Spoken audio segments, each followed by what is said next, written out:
On prend acte 5 et au verset 1, on va lire les versets 1 à 11. On avait fini sur une très belle note. Une belle note parce que on avait fini sur ceci, on avait fini sur qu'avec beaucoup de puissance, les apôtres rendaient témoignage de la résurrection du Seigneur Jésus, qu'une grande grâce reposait sur eux tous. Il n'y avait aucun nécessiteux parmi eux. Tous ceux qui possédaient des champs ou des maisons les vendaient, apportaient le prix de ce qu'ils avaient vendu et les déposaient aux pieds des apôtres. Il en faisait des distributions. Et on a vraiment une vision de ce que ça a été la première église. Et la première église a été assez incroyable parce que le Saint-Esprit agissait avec puissance. Et quand le Saint-Esprit agit avec puissance, il se passe des choses incroyables. Mais il y a une contrepartie. On peut se poser cette question avant d'étudier ces versets. Voulons-nous être un peuple de Dieu qui glorifie son nom, qui glorifie le nom de Dieu réellement? Ou est-ce qu'on veut juste être une église qui grandit, ou juste être une église qui a une belle esthétique, ou juste être une église qui a de la faveur ou du succès sur les moyens technologiques actuels? Est-ce qu'on veut être une église qui glorifie le nom de Dieu, dont le nom est sanctifié? Et on se souvient de notre Père, cette prière que beaucoup de chrétiens récitent. Eh bien, cette prière, en fait, c'est que ton nom soit sanctifié, soit honoré, soit glorifié. Parce que le nom de Dieu est saint, et si dans son Église, nous ne le vivons pas, où est-ce qu'on va le vivre? Où est-ce qu'on va le vivre? Et ici, je crois que c'est un texte qui nous parle particulièrement de la sainteté de Dieu, et qui va nous reprendre peut-être, et on va le lire ensemble. Acte 5, donc page 710 de ces Bibles-là. Cependant, un homme appelé Ananias, avec Saphira sa femme, vendit une propriété et garda une partie du prix, en accord avec sa femme. Le terme grec signifie garder, signifie frauder en fait. Anasphazomaï, c'est le terme grec, c'est frauder, c'est garder une partie, mais c'est détourner une partie pour soi-même. Et on a du coup ce terme qui est clairement en fait une fraude en fait. Il apporta le reste et le déposa aux pieds des apôtres. Pierre lui dit, Ananias, pourquoi Satan a-t-il rempli ton cœur au point que tu aies menti au Saint-Esprit et gardé une partie du prix du champ? S'il n'avait pas été vendu, ne te restait-il pas? Et après l'avoir vendu, n'avais-tu pas le droit de disposer du prix? Comment as-tu pu former dans ton cœur un projet pareil? Ce n'est pas à des hommes que tu as menti, mais à Dieu. Quand Ananias entendit ces paroles, il tomba et expira. Une grande crainte s'empara de tous ceux qui l'apprirent. Les jeunes gens se levèrent pour envelopper le corps, puis ils l'emportèrent pour l'enterrer. Environ 3 heures plus tard, sa femme entra sans savoir ce qui était arrivé. Pierre lui adressa la parole. « Dis-moi, est-ce bien à ce prix que vous avez vendu le champ ?»« Oui, répondit-elle, c'est à ce prix-là. » Alors Pierre lui dit, « Comment avez-vous pu vous mettre d'accord pour provoquer l'Esprit du Seigneur? Ceux qui ont enterré ton mari sont à la porte, et ils vont t'emporter toi aussi. » Elle tomba immédiatement aux pieds de l'apôtre et expira. Quand les jeunes gens rentrèrent, ils la trouvèrent morte et l'emportèrent pour l'enterrer à côté de son mari. Une grande crainte s'empara de toute l'Église et de tous ceux qui apprirent ces événements. On n'a pas l'habitude de lire dans l'Église un passage comme cela, et on n'a pas l'habitude, quand on veut décrire l'Église, de décrire l'Église comme cela.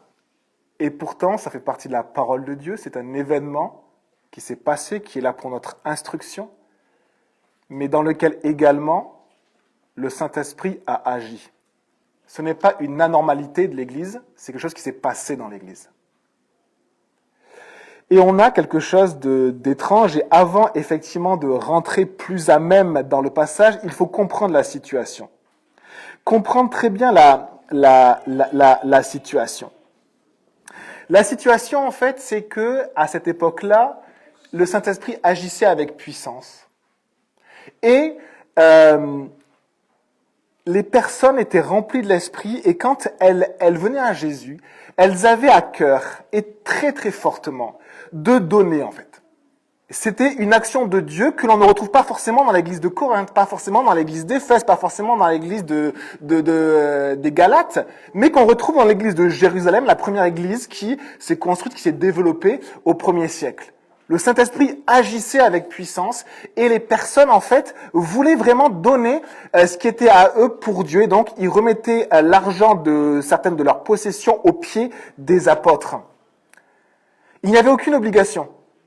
Simplement, c'est un mouvement qui s'est créé, comme on a vu d'autres mouvements dans l'histoire de l'Église qui se sont créés, des gens qui, par exemple, ont pris tout leur matériel d'idolâtrie, de spirit, de lecture des esprits, et qui ont brûlé tout ça dans des villages entiers. Il y a eu dans l'histoire des choses comme ça. Ou alors des gens entiers qui ont lâché leur vie, qui ont dit « moi je veux me faire baptiser ». On a vu des milliers de baptêmes, on a vu ça dans l'histoire de l'Église. Et bien là, au départ, il y avait un mouvement de l'Esprit Saint.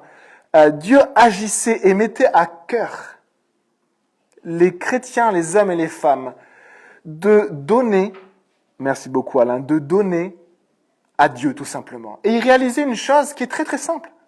Ce que j'ai ne m'appartient pas, mais appartient à Dieu en premier. Et du coup, ces personnes-là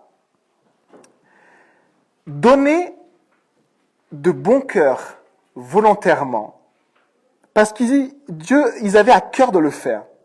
Et on voit à la fin du chapitre 4, au verset 36, Joseph, celui que les apôtres surnommaient Barnabas, ce qui signifie fils d'encouragement, un lévite originaire de Chypre, vendit un champ qu'il possédait, apporta l'argent et le déposa aux pieds des apôtres. On voit du coup un exemple de personne qui va prendre une de ses possessions, vendre cette possession, ici c'était un champ qui lui appartenait, et prendre le prix et le donner aux apôtres. C'est pas les apôtres qui en bénéficiaient, c'était l'église de Dieu. Et les apôtres, comme c'était des responsables d'église, eh bien ils étaient aussi responsables de la gestion de l'église, et notamment de la gestion financière de l'église. Et du coup, ils géraient cet argent-là. Il s'assurait qu'il était bien réparti, il s'assurait de faire ce que Dieu voulait avec cet argent-là. Aider des pauvres, aider peut-être des missionnaires, en tout cas utiliser cet argent-là. Et au début, il était utilisé en grande partie pour donner et répartir l'argent entre les personnes, et pour qu'il n'y ait pas de nécessiteux. C'est ce que nous dit la parole de Dieu. Pendant ces temps de cette première église, il n'y avait pas de nécessiteux, de personnes qui avaient des besoins parce qu'on leur donnait la nourriture dont ils avaient besoin, on leur donnait le logement dont ils avaient besoin, et il n'y avait pas de nécessiteux. Et donc, on a un exemple de ce Barnabas qui vend un champ. Très bien. Eh bien, on a un autre exemple d'un Ananias qui vend une propriété. Cet homme avait, et on le lit dans le texte, toute la liberté de garder le prix de sa propriété, de ne pas vendre son champ, et s'il avait voulu le vendre, d'en prendre une partie pour lui et en donner une autre partie à Dieu, de tout garder pour lui ou de tout donner à Dieu. Et on le lit dans ces versets-là, on le lit au verset 4. S'il n'avait pas été vendu, ne te restait-il pas? Et après l'avoir vendu, n'avais-tu pas le droit de disposer du prix? Comment as-tu pu former dans ton cœur un projet pareil? De disposer du prix, c'est de faire ce que tu veux avec son prix. Et ici, le péché d'Ananias n'est pas d'avoir partagé quelque chose qui lui appartenait et d'en donner une partie à Dieu. Pourquoi? Parce que tous ceux qui ont donné aussi, comme Barnabas, a fait la même chose. Il avait peut-être 2 champs et il a vendu un champ pour Dieu. Une personne qui n'avait qu'un champ pouvait tout à fait vendre un champ et dire, voilà, j'ai à cœur de donner la moitié de ce prix à Dieu. Le problème, c'est que il y a un mensonge. Le problème, c'est que Ananias et Saphira, et le terme, c'est en accord avec sa femme, de connivence avec sa femme. Donc Ananias et sa femme ont conçu ce projet de vendre un champ, de cacher secrètement, c'est le mot anasphazomaï, je crois, grec, c'est le mot qui veut dire en fait secrètement prendre une partie pour soi et de donner ce prix du champ comme étant le prix du champ. Et donc il y a un mensonge, c'est que ils apportent comme Barnabas le prix du champ alors que ce n'est pas le prix du champ, c'est le prix d'une partie du champ. Et peut-être, alors quelles étaient les motivations? Ben peut-être que, voilà, quand on voit des gens servir, on a envie d'être peut-être comme eux, ou on a envie que nos dons soient vus, ou on a envie, voilà, de faire des choses en fait dans l'Église. Et peut-être ils ont voulu imiter Barnabas, peut-être qu'ils ont voulu imiter d'autres personnes, et peut-être que c'était su aussi, tout simplement, parce qu'on se disait, ben voilà, Barnabas, il a donné un chant à Dieu. Peut-être que c'était su. Et eux, ils ont voulu faire la même chose, mais en fraudant. C'est-à-dire, ils ont menti. Ils n'ont pas apporté ceci, ils ont fait croire, tout simplement. Pour nous, cette situation, en fait, ça serait presque peut-être un détail. Et peut-être presque que cette situation ne serait pas grave pour nous.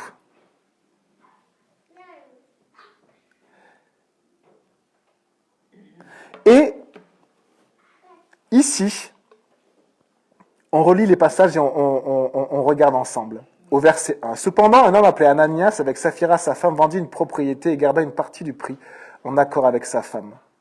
Il apporta le reste et le déposa aux pieds des apôtres. Pierre lui dit, Ananias, pourquoi Satan a-t-il rempli ton cœur, au point que tu sois rempli, au point que tu aies menti au Saint-Esprit et gardé une partie du prix du champ? Très simplement, Pierre, ici, ne connaissait pas la situation normalement, parce que le texte dit que c'est Ananias qui s'est mis d'accord en secret avec sa femme. Et le mot frauder, c'est secrètement. Donc il n'y avait que 2 personnes qui étaient au courant. Mais Pierre, en fait, n'est pas une super personne, il est simplement un des responsables de l'Église. Et le Saint-Esprit agit dans l'Église, et il montre à ce responsable, à Pierre, et il lui révèle ce qui s'est passé. Et du coup, Pierre sait par le Saint-Esprit qu'il y a un mensonge. Merci, je remercie beaucoup ma femme d'avoir les notes de ma prédication. Merci Lydia. Et vous me laissez juste quelques secondes.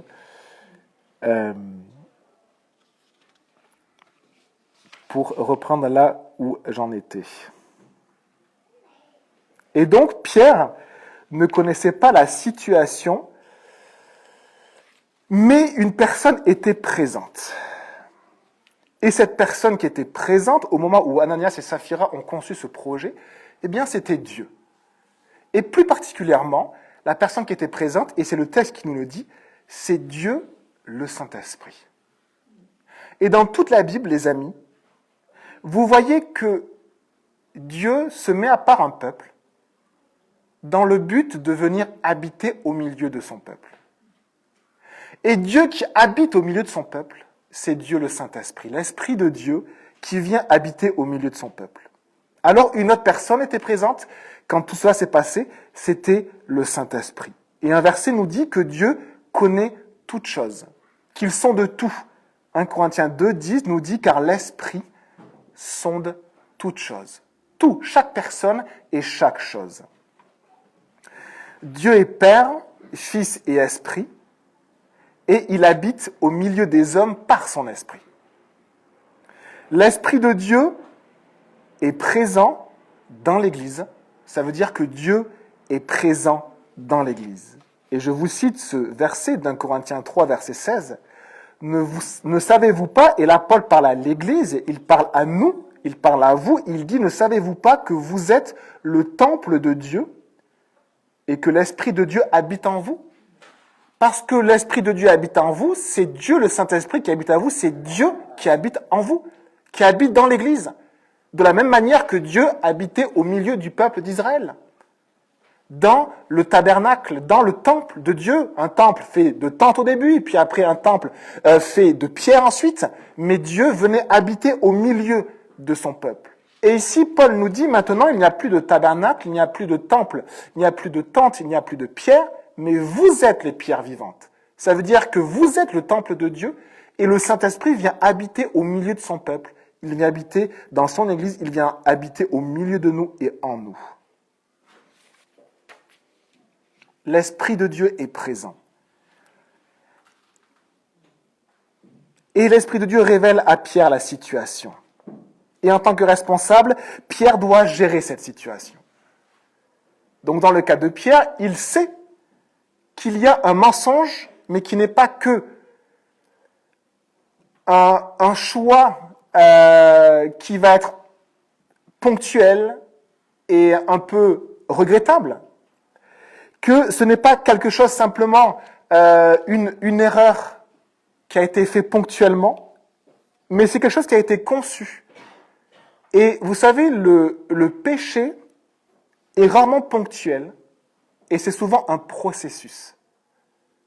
Et ici, Pierre va cibler que il y a eu tout un processus où à chaque étape, Ananias et Saphira ont continué en avant.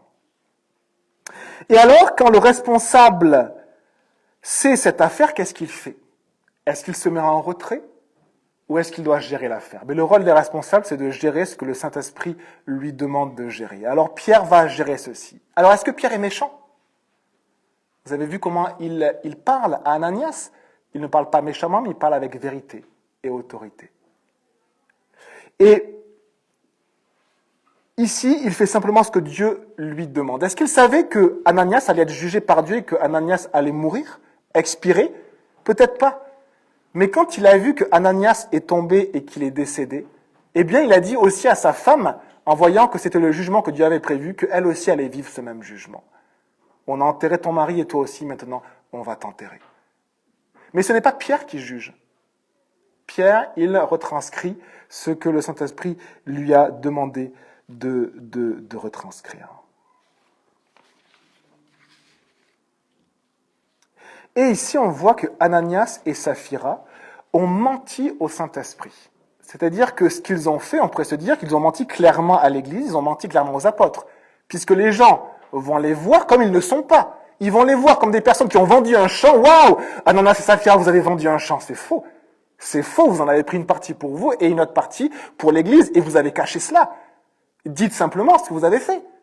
Mais n'essayez pas de paraître au-dessus de ce que vous êtes. C'est un mensonge, c'est une hypocrisie. Rappelez-vous tous les enseignements de Jésus qui a rappelé aux chefs religieux. Mais vous êtes une race de vipères, une race d'hypocrites. Parce que vous paraissez ce que vous n'êtes pas. Vous montrez ce que vous n'êtes pas. Vous avez des masques. Et en cela, quand on prend un masque et qu'on montre aux autres, et surtout dans l'Église, ce que l'on n'est pas, eh bien, on ment. Et on ment en premier à Dieu. Et à Dieu le Saint-Esprit. Dieu est présent au milieu de son peuple, et on ment à notre Dieu qui est présent au milieu de nous. Et donc, on fait cette remarque que le péché d'Ananias est un processus qui n'est pas quelque chose d'instantané, mais qui est progressif. Et on voit le terme de Pierre qui dit « Ananias, pourquoi Satan a-t-il rempli ton cœur ?» Et on ne remplit pas quelque chose instantanément. Quand vous versez un verre, vous n'avez pas l'eau qui arrive d'un coup. Et vous le remplissez. Et vous décidez jusqu'où vous arrêtez. Satan a rempli le cœur d'Ananias progressivement. Et à aucun moment, Ananias a dit stop. Et quand son cœur a été rempli, eh bien, le fruit de cela, ça a été de faire cet acte-là qui était un mensonge au Saint-Esprit, à Dieu, mais qui était le fruit de tout un processus, où jamais dans toutes les étapes, alors qu'on pouvait le faire, jamais dans toutes ces étapes, on a arrêté cela par la repentance, en demandant pardon à Dieu pour notre orgueil et pour cette mauvaise action. Vous savez, on a l'image, par exemple, du chemin. Vous marchez sur le chemin de Dieu. Et Dieu, quand il vous appelle, il vous prend là où vous êtes et il vous met sur son chemin. Et le diable vous montre, quand vous marchez, une multitude de panneaux. Alors il y a 2000 ans, c'était des panneaux écrits sur la pierre, et puis après sur le bois. Maintenant, c'est des panneaux numériques comme ça qui clignotent sur tous les côtés. Et le diable met plein de panneaux pour vous montrer d'autres directions. Eh bien, nous marchons sur le chemin de Dieu. Toutes les voies qui nous sont montrées sont mensongères, mais vraiment sympathiques, parce qu'elles sont vraiment attirantes. Et elles nous accrochent et nous interpellent. Mais les personnes qui décident de s'arrêter pour lire ces panneaux, c'est nous. Et les personnes qui s'approchent de ces panneaux pour mieux voir le panneau, c'est nous. Et comme ça nous attire, et on est tous pareils, et moi le premier, on regarde ce panneau, on regarde ce qu'il montre, ça nous attire. Alors, on va peut-être toucher un peu le panneau pour voir s'il nous arrive quelque chose. Il nous arrive rien. Donc on touche le panneau, puis on regarde la direction, puis on regarde au loin qu'est-ce qu'il montre, et ça a l'air d'être bien. Mais tout nous montre, toute la parole de Dieu et le Saint-Esprit nous parle sur le chemin et nous dit attention.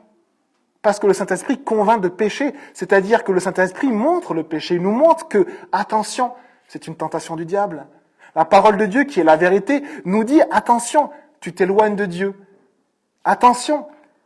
Et on regarde et on a le choix d'écouter l'Esprit de Dieu, d'écouter la parole de Dieu ou de continuer en écoutant Satan, qui remplit progressivement notre cœur. Et on regarde ce chemin, on le regarde, et puis on a bien envie de faire un pas. Et puis on fait un pas, il ne se passe rien quand on fait un pas. Et tout va bien, on s'est un peu éloigné du chemin de Dieu, puis on fait un deuxième pas. Et puis on continue. Et puis on continue. À un moment donné, on n'entend plus l'Esprit de Dieu. On n'entend plus même la parole de Dieu. Et on a mis un voile sur nos yeux.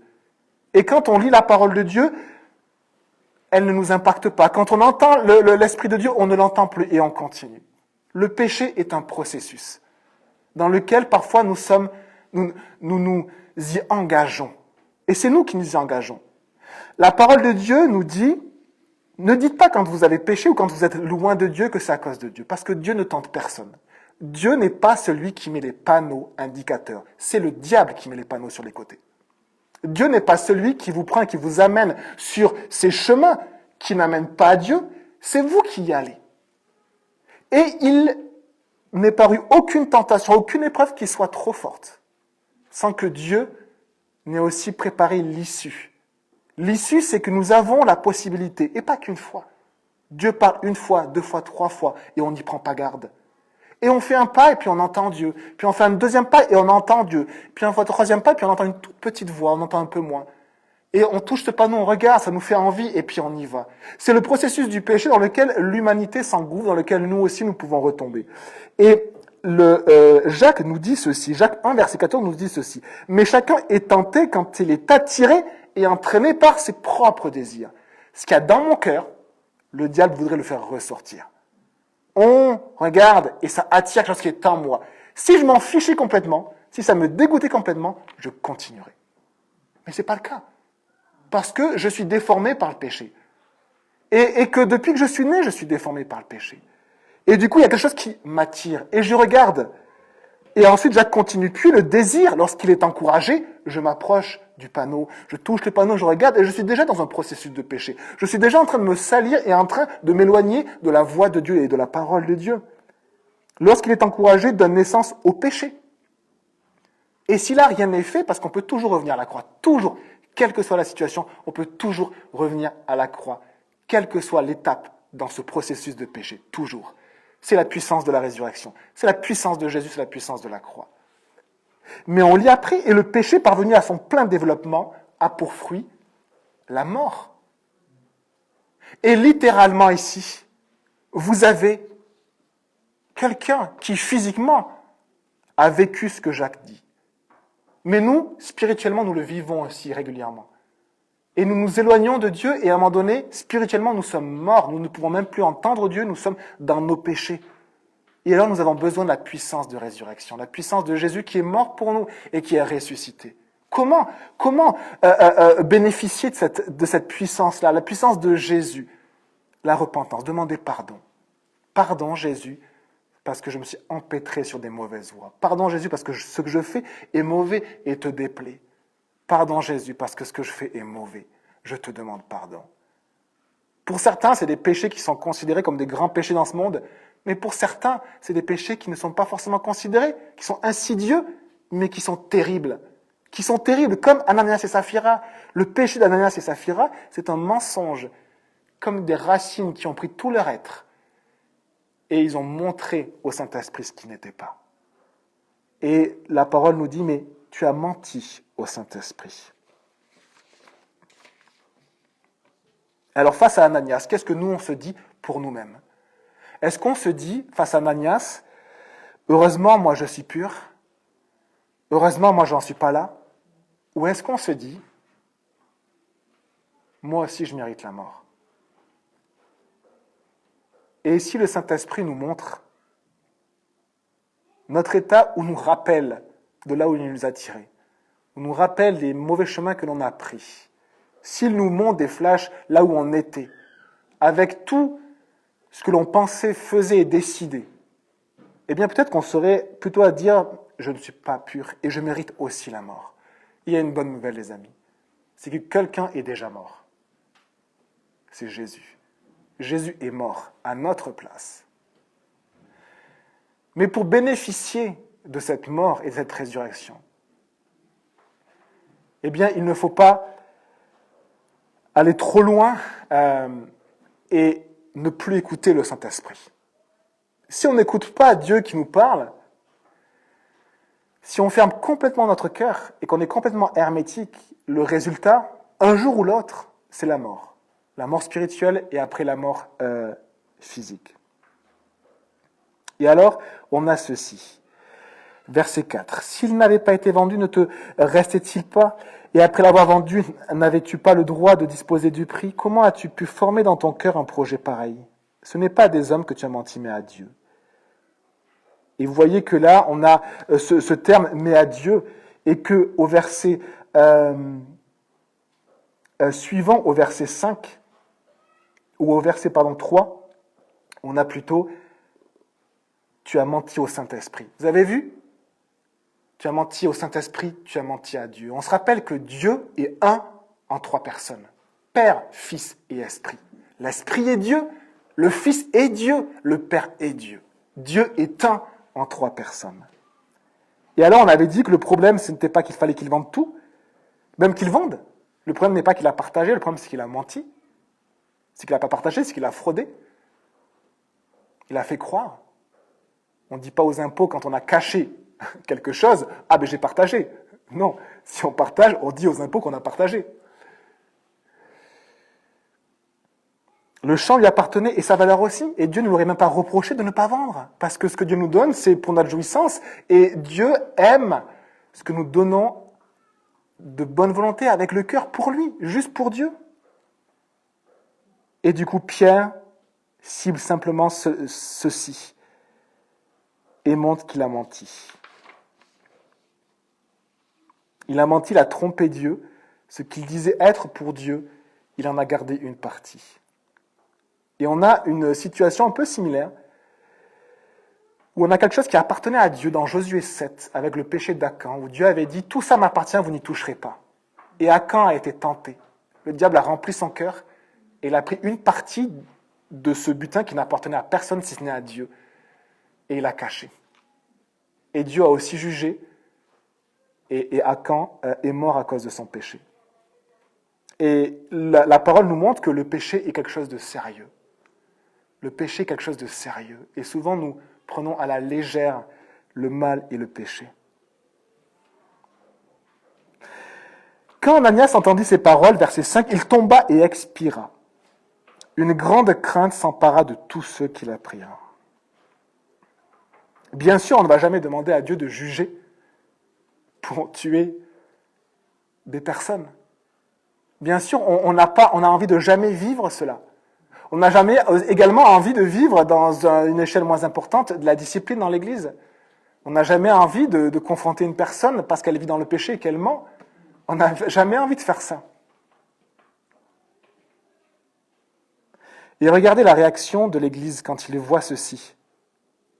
Une grande crainte s'empara de tous ceux qui la prirent. Et je crois que la crainte de Dieu, qui est un thème dans toute la parole de Dieu, Ancien Testament et Nouveau Testament, La crainte, c'est le mot phobos dans le Nouveau Testament, c'est un autre mot dans l'Ancien en hébreu, qui veut dire crainte, peur, frayeur. Dans certains cas, il est utilisé pour la frayeur et la peur, mais dans d'autres cas, il est utilisé pour une révérence profonde envers ce qui est au-dessus de nous. La crainte, je pense, est la réaction d'une personne devant la sainteté de Dieu. Est-ce que nous savons qui est Dieu?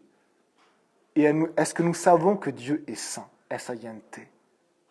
Il est saint. Vous savez que ce mot, saint, n'existe quasiment dans aucune autre situation, parce que c'est un mot qui a été désigné pour essayer de décrire Dieu. Et on ne peut pas décrire Dieu. Vous savez ce que ça veut dire, saint? Mis à part. Comment décrire Dieu? Dieu est à part. Dieu n'est pas dans le royaume des hommes. Dieu est au-dessus du royaume des hommes. Dieu est à part. Et ce qui n'est pas de Dieu est péché. Dieu avait créé un jardin. Il avait tout permis à part une chose. Eh bien, ce que Adam et Ève ont commis, ce qui n'était pas de Dieu, ce qui n'était pas permis, est péché. Et on va éprouver la sainteté de Dieu dans nos vies personnelles. Si on parle du mariage, par exemple. Le mariage est créé par Dieu, est donné par Dieu. Vivre les relations sexuelles entre un homme et une femme dans le mariage est une bonne chose, créée par Dieu, donnée par Dieu. Ça, c'est de Dieu. Tout ce qui n'est pas de Dieu est péché. Tout ce qui est en dehors de ça est péché. On n'a pas envie, hein. On a envie d'argumenter, de faire des bouquins qui disent autre chose que ça. Toutes les autres étapes qu'on a créées ne sont pas de Dieu. Tout ce que nous-mêmes nous autorisons ne sont pas de Dieu. Dieu est saint. Il est à part, il est au-dessus de nous. Et nous ne sommes pas saints. Mais dans toute l'histoire de Dieu, dans toute l'histoire, des hommes, depuis le début, Dieu nous montre sa sainteté. Et ainsi, il montre que ce qui sied à un homme, c'est la crainte de Dieu. Et on va expliquer ce que c'est. Depuis le début, Dieu montre sa sainteté. Dans le jardin, Dieu n'a pas dit c'est pas grave. Dieu a dit à Adam et Ève, vous ne pouvez plus être dans ma présence parce que je suis saint. Dieu montre sa sainteté au tout début de l'histoire de l'humanité. Pendant l'épisode du déluge, Dieu montre aussi sa sainteté. Parce que la terre est remplie d'immoralité et de méchanceté. Et Dieu montre sa sainteté. Et il enlève tout ça. Et il recouvre même, la Bible nous dit, toutes les hauteurs. Toute hauteur, toute haute montagne. Et ce mot hauteur est utilisé dans toute la Bible à chaque fois pour quelque chose de négatif, de l'homme qui s'élève. Toute hauteur, Dieu la recouvre et Dieu la met de côté. Parce que Dieu est saint. C'est lui qui est au-dessus de tout. Et si vous continuez l'histoire du peuple d'Israël avec cette lunette-là, vous allez un peu mieux comprendre certaines réactions et certaines choses parce que Dieu est saint. Mais ce qui est incroyable, c'est que ce Dieu qui ne fait pas partie des hommes, ce Dieu qui est au-dessus et au-delà de la matière qu'il a créée, le temps qu'il a créé, il vient habiter au milieu de son peuple. La sainteté de Dieu vient, la gloire de Dieu vient et il habite au milieu de son peuple. Mais Dieu est saint. Et ce que Dieu va dire dans l'Ancien Testament, et ce que Dieu redit dans le Nouveau Testament, c'est qu'il nous dit ceci, je suis saint et c'est aussi ce que vous êtes. Soyez saints parce que moi je suis saint. Et ça veut dire en fait, soyez comme Dieu, pur, à part. Parce que Dieu est pur et sans péché et à part. Et heureusement que Jésus est mort à la croix pour nous. Et heureusement en fait que nous pouvons être revêtus de la sainteté de Dieu. En fait, c'est l'habit de Jésus, la sainteté de Dieu. Nous pouvons être revêtus de l'habit de Jésus, de la sainteté de Dieu. Et on voit que l'Église, quand il se passe ces événements qui sont difficiles, éprouve de la crainte. La crainte s'empare de tous ceux qui l'appréhendent.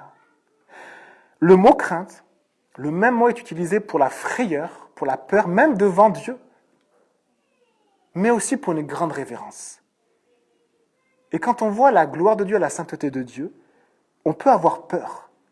Et je pense que dans la crainte de Dieu, il y a une forme de peur si on réalise toute la puissance de Dieu et toute la grandeur de Dieu. Hier soir, je revenais de l'église, il y avait comme une tempête.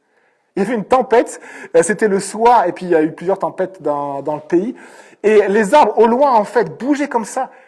Il y avait un vent incroyable et il y avait une quantité incroyable de corbeaux qui essayaient de se poser et qui n'y arrivaient pas. Ils essayaient de se poser et ils n'y arrivaient pas. C'était incroyable. Comme un peu une image de la puissance de Dieu. Vous savez, il y a un psaume qui parle des navigateurs qui sont au milieu de la mer et qui voient la puissance de Dieu, qui sont dans les creux des vagues, qui sont au-dessus des vagues et puis après qui s'engloutissent dans le creux des vagues. Eux voient la puissance de Dieu, combien Dieu est grand, combien Dieu est saint et comment nous ne sommes rien. Et qu'est-ce qu'on éprouve face à cette puissance de Dieu?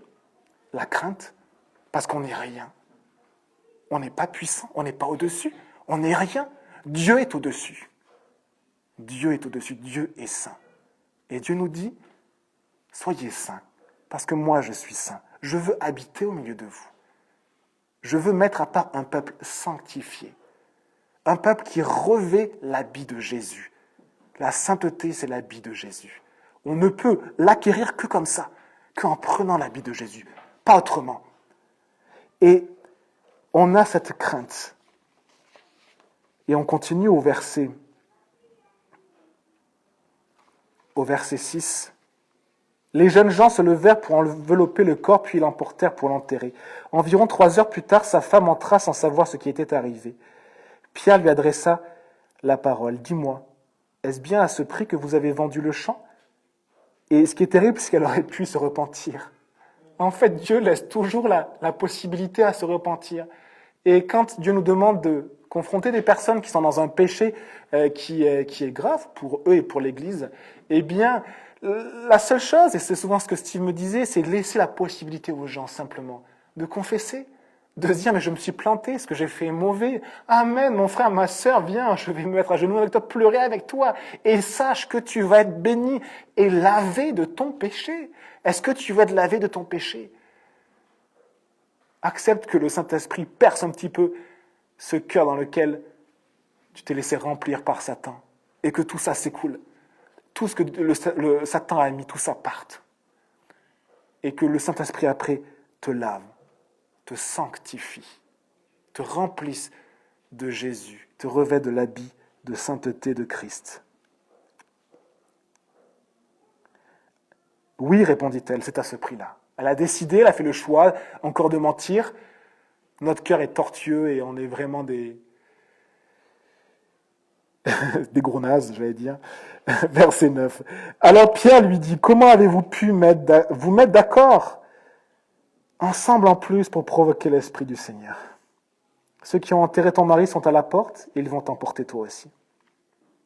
Alors elle tomba immédiatement au pied de l'apôtre et expira. Quand les jeunes gens rentrèrent, ils la trouvèrent morte et l'emportèrent pour l'enterrer à côté de son mari. Une grande crainte s'empara de toute l'Église et de tous ceux qui apprirent ces événements. Et je finis avec simplement ceci, on a fini. Il est bon d'éprouver la crainte de Dieu.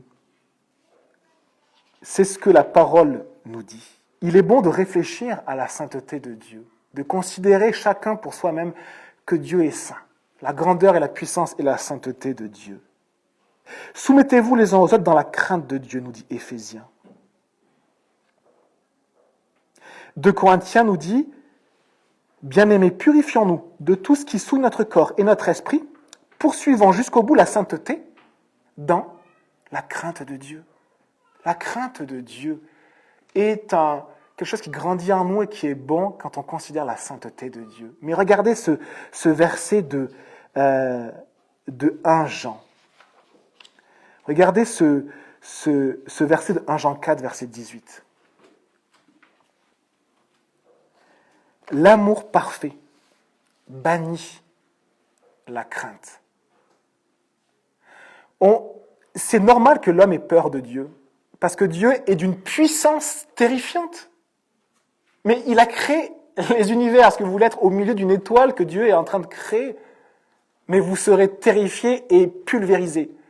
Est-ce que vous voulez être au milieu du feu pour réaliser que Dieu est plus puissant que vous? Vous serez consumé. Est-ce que vous voulez être au milieu d'un tremblement de terre? Est-ce que vous voulez être au milieu d'une tempête? Dieu est au-dessus. Mais Dieu nous fait rentrer dans son intimité et nous fait apprendre à le connaître comme un Père. Et quand nous rentrons dans son intimité, nous ressentons et nous vivons son amour. Parce que Dieu est saint, mais Dieu est amour et Dieu nous aime. Et quand Dieu déverse en nous son amour, la peur disparaît parce que je connais Dieu. Vous savez pourquoi le peuple restait tout le temps loin de Dieu dans l'Ancien Testament? Parce qu'il ne connaissait pas Dieu. Vous savez pourquoi Moïse rentrait même dans la présence de Dieu et qu'il aimait la présence de Dieu et que Josué rentrait dans la présence de Dieu? Parce qu'il connaissait Dieu. Il ne connaissait pas simplement la sainteté de Dieu, mais l'amour de Dieu. L'amour parfait bannit la crainte. Si on apprend à connaître l'amour de Dieu, on n'a pas peur de Dieu. Et parfois, on réalise à quel point il est grand et puissant et saint et qu'on n'est rien et on se met à genoux.